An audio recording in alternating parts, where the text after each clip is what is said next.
See, this is why Dr. Kerr doesn't allow me to take the reins. Welcome back, everyone, to Faith and Reason. Absolutely. I'm here with Niamh, obviously, and you're here with Dr. Gaven Kerr. We've been busy little bees the last few weeks. Indeed. You know, I practiced too much in my head what I was going to say. That's what happened there. That always happens. So, will we tell the gentle listeners how to tune in and get in touch with us? Indeed. I have a plan in my head. You just have to trust me. Okay. So if you'd like to call us, you can call us on 014123456. That's 014123456. From outside of Ireland, that's +35314123456.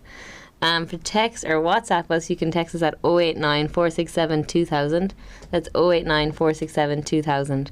And from outside of Ireland, you can add +35 89 467 2000. And you can also email us at info@radiomaria.ie. And if you so wish to write us a letter, you can send it to Radio Maria Ireland, St Anthony's Business Park, Ballymount Road, Dublin 22. I feel like we should get a letter in at some point. I mean, we did get one. We did get one. I want hate mail. I think that's what we need. I'll send you some hate mail. Give me your home address after. Okay, great. What have we been doing the last few weeks? Why have we been so busy? Well, St Patrick's held a great big conference, the future of Christian thinking. Yeah. The philosophy faculty department, at St Patrick's, we put on this huge international conference. We had 20 keynote speakers. A lot of big guys, a lot of famous names. Including Rowan Williams, he was there, David Bentley Hart was there, and it was great, but it was an intense few days of philosophizing and thinking about the future. And what was your experience of the conference, Niamh? How did you feel about it? I really enjoyed it. I was just a spectator, really, just there. But even by Friday evening when I got home to Cork, I was exhausted. My poor family bared the brunt of my anger, my exhaustion, even just from sitting listening. It's intense. Like, the brain is always being pushed and challenged. Yeah, absolutely. I was I stayed right through to the Saturday, went home to Belfast Saturday night, and then ran in the Belfast Marathon on Sunday. Yep, you heard that right. So in Belfast, he ran a marathon. So absolutely exhausted. That's why Niamh's taking the reins this week. I'm just here to answer the difficult philosophical questions. You gave me one job, Gavin, one job. But one of the things that I really enjoyed about the conference is that we had these 20 keynote speakers. We had about 100 to 110 people who stayed there the whole time, filled the Aula Maxima in Maynooth, and they came from all over the world. So they came from the States, they came from mainland Europe, from Belgium, to discuss Christian thinking, to discuss how we as Christians ought to think our way into the future. And it was a real sign that, God is bringing together all the coals, in various, different areas. Youth is doing well, youth ministry is doing well, the various prayer groups, throughout the world are doing well. But academia is also doing well. And at the end of it, we had solemn vespers in our college chapel, and somebody just remarked, having seen all these high-powered academics from all over the world kneel in prayer at the end of it, it was a really powerful experience.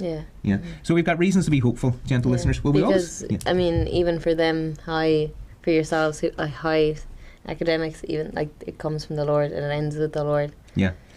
It's the love of Christ which urges us to do what we do as academics. He's the beginning and He's the end. He is the beginning because He is the end, because when you think about a magnet, a magnet's an unmoved mover. It sits there and it draws everything to itself. That's why we move towards the Lord, because it's His love, it's His goodness for us that draws us to philosophize. The point is, Christian thinking does have a future. And that this conference is very much... because, of course, you have the academics who've been lecturing and teaching and writing for years and years, and perhaps are coming to the end of their career, but the room was also full of young students, PhD students, undergraduate students. So the future was also present. And these people, they're inspired to go with philosophy and theology and stay in the academy, even when, maybe their experience of the academy is bleak, is a non-Christian place. Their love for Christ urges them to be in that non-Christian place and to evangelise for the kingdom, just like you're doing, Niamh. Well, it's great that you said that, because that's exactly what we're going to talk about, the academy, the importance of education. Absolutely. The positives and negatives of education today, maybe. Absolutely. Catholic schools. Exactly, So, Niamh, you lead and I will follow. How would you like to discuss this? education was something I became interested, I suppose, when I went to third level education. Even my before and after of COVID, like really, COVID pushed education forward maybe too fast. You know, we pushed 5 years ahead with online learning, which was necessary, of course, but with online learning and digital, like we just kind of ran, which we had to do. Yeah. And now that COVID isn't really a big issue for education anymore, we're kind of dealing with the consequences of such a jump and a leap. Yeah, I think, I think you make a good point there, because for all of us who work in education, you know, we were pushed online, and that was great because, you know, it means you can get a wider and more diverse student body, and you can accommodate those who maybe can't get on campus, and that's grand. But losing the campus, losing the place where education occurs, had a real impact on the culture of education, and it's something that I kind of want to draw out with respect to what it is that makes a school Catholic. Because when we talk about Catholic schools and Catholic education, we're not talking about being educated in Catholicism, isn't that right? I mean, we're not teaching them Catholicism. I mean, we do sacramental prep, but I mean, there'll be nobody who's come out of a Catholic school who maybe knows about Chalcedonian Christology or the processions of the Trinity or the Creed or whatever, which is essential to Catholicism. So we're not teaching that. So what is it that makes a school Catholic? That's not a rhetorical question. Oh, it's not. Well, I mean, there's two answers to the question, like what does and what ideally should. I mean, obviously in Ireland it's very much a cultural thing, and it's more so to do with the church's position in these schools. But my second answer would be kind of what we spoke about, not last week. Yeah, last week when we recorded that show, about my experience. And like, you know, that's what it should be. I mean, while you're not from 9 in the morning to 3 in the evening talking about the church or Catholicism, your Christ is in it throughout the day, in everything that you do, and you're kind of feeding and fueling the fire. I mean, that's what maybe Catholic education should be. Or I think recognising the great gift that education is, and being able to educate, like to be educated, is obviously a gift from God. But that's not necessarily the reality of Catholic education.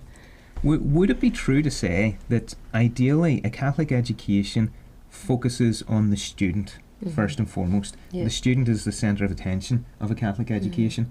So, and I mean, there's a few ways that I'd be interested in taking this discussion, but one of the things about having a student-focused education is that you are enabling the student to reach their potential. Let's say you're putting in place conditions within which the student can thrive. You know the way biologists, you know, will kind of, you know, to find out what bacteria is on something, they'll put it in the wee dish and the bacteria will grow. And they grow because of the dish, the conditions in the dish. It's kind of like that. The Catholic school is kind of like the dish, and the student is the bacteria growing, coming to thrive within that educational sector. And so what Catholic education tries to do is it has a vision of the human person, of what the human person is and human destiny, and puts in place those conditions and those subject matters which will allow that human person to reach that destiny. It enables that. How does that sit with you? The bacteria thrives in the conditions necessary for it to thrive, and that's when it's the cork thrive. But that's when the student is given the conditions that it needs necessary. I mean, it's much more than just the school building or the teacher, or it's taking the student as an individual. And allowing a student to thrive, which is a particularly Catholic way of thinking about things, it's in stark contrast to a secular education. Because here's a question for you. What is the first when you say, you know, I'm doing a degree in X, Y, and Z, what's the first thing the parents or family members say to you? What are you going to do with that? What are you going to do with it? Okay, so it's about being useful. It's about being of some use. That's what a secular education looks at. It doesn't have this vision of the human person and what is good for them, what their good is, what their destiny is. It's got a vision of what use is that going to be to society. Do we want people educated in classics Do we want people knowing Latin and Greek or Byzantine history? What use will they be to society? Whereas on the Catholic view, it's like, of course we want people knowing this stuff, because it is part of our human intellectual journey to learn about this stuff. And if I have the mind of a historian, why oughtn't I to engage with Byzantine history, or you with philosophy? Yeah, exactly. Yeah, that was one direction I foresaw the show going in, you know, the value of classical education. While it might not seem valuable in the long term, I think it's a lot more valuable than other systems. Probably, perhaps isn't fair, but just the value classic education has in and of itself is great. So, have you ever heard of John Henry Newman? Of course. Saint John Henry Newman, yes. So, gentle listeners, there's a saint called John Henry Newman, and he wrote this great little work. It's called The Idea of University.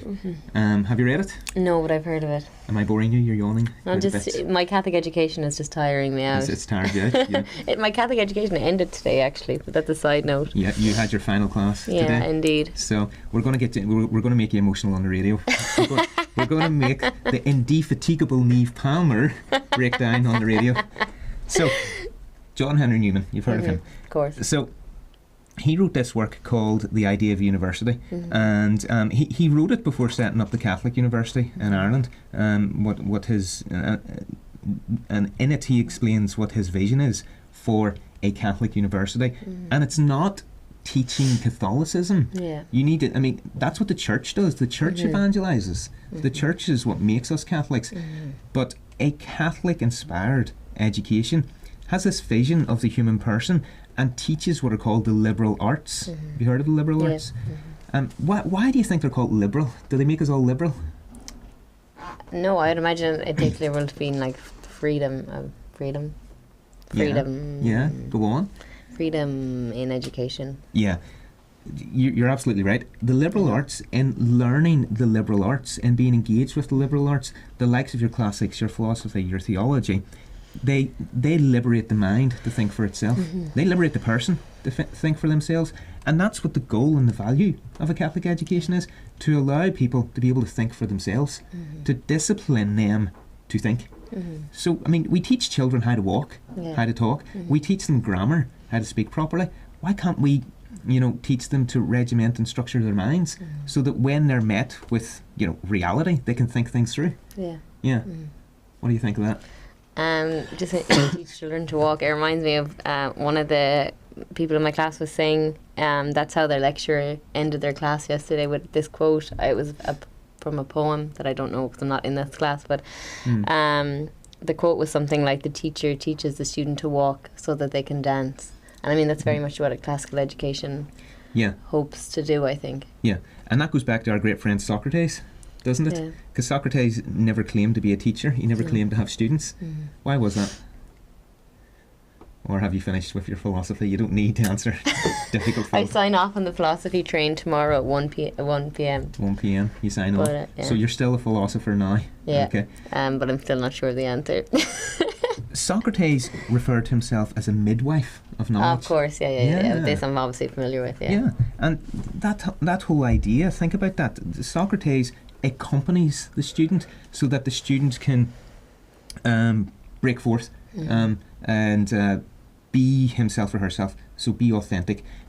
Socrates, as the midwife of knowledge, just enables those conditions by which the student can thrive for himself or herself. And that's what Catholic education is after. And it's getting a terrible sort of treatment because it's taken to be education in Catholicism, which it isn't. Catholic education is seeking to preserve this classical education is these classical values within education. Do you think that in seeking to preserve a classical education and a classical approach to education, the Catholic education seeks to improve the moral sentiments of students? I think so. Maybe not like that's perhaps not its like main goal or purpose, but I think based on the classical education and just Catholic education, it will just happen naturally. It would be a natural kind of consequence of a classical education. When you're just taking the person to be the person, and you're not so focused on like what they can do for us. Or Yeah. one of my lecturers in philosophy, he said, you know, it's hard sometimes for the lecturer not to just look upon the students as consumers. You know, they're just here to buy my service, which is probably the reality of a lot of, you know, education in these days. But if you're just there to genuinely pass on knowledge, to give birth to knowledge to these young students, then of course the moral compass is strengthened. Yeah, I mean, I think Catholic educators have to be arsonists. I think they have to be arsonists.